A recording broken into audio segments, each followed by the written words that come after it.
TV ન્યૂઝમાં આપનું સ્વાગત છે। નાયબ પોલીસ અધિક્ષક વિરમગામની રેડ દરમિયાન નળ સરોવરની હદના જાલમપુરામાં જુગારધામ ઝડપાયું। નાયબ પોલીસ અધિક્ષક વિરમગામને ખાનગી બાતમી મળેલ કે નળ સરોવર પોલીસની હદમાં જાલમપુરા ગામની સીમ ભૂતની આંબલીવાળા ખુલ્લા ખેતરમાં કેટલાક તીન પત્તીનો હાર જીતનો જુગાર રમાડે છે તે બાતમીને આધારે Viramgam division police Viramgam town Nal Sarovar police સંયુક્ત ટીમે બાતમીવાળી જગ્યાએ રેડ કરતા એક નિલેશભાઈ દર્શનભાઈ જમોડ રહે જેંજરા તાલુકો વિરમગામ, બીજા રમેશભાઈ પ્રવીણભાઈ મકવાણા કો પટેલ રહે થુલેટા તાલુકો વિરમગામ, ત્રીજા ભાઈલાલભાઈ તળપદા રહે જાલમપુરા જુગાર રમતા પકડાઈ ગયા હતા। જ્યારે ગોપીભાઈ કનુભાઈ કો પટેલ રહે જાલમપુરા તાલુકો વિરમગામ, હજારભાઈ કો પટેલ રહે થુલેટા તાલુકો વિરમગામ, પાંચાભાઈ કો પટેલ રહે માલિકા ગામ તાલુકો લખતર, પ્રકાશભાઈ ભૈલાલભાઈ કો પટેલ રહે જાલમપુરા ફરાર થવામાં સફળ થયા હતા।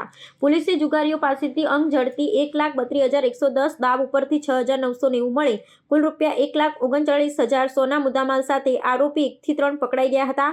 આ રેડમાં ફક્ત રોકડ રકમ ઝડપાઈ હતી। જસવંત ઠાકોર, વિરમગામ।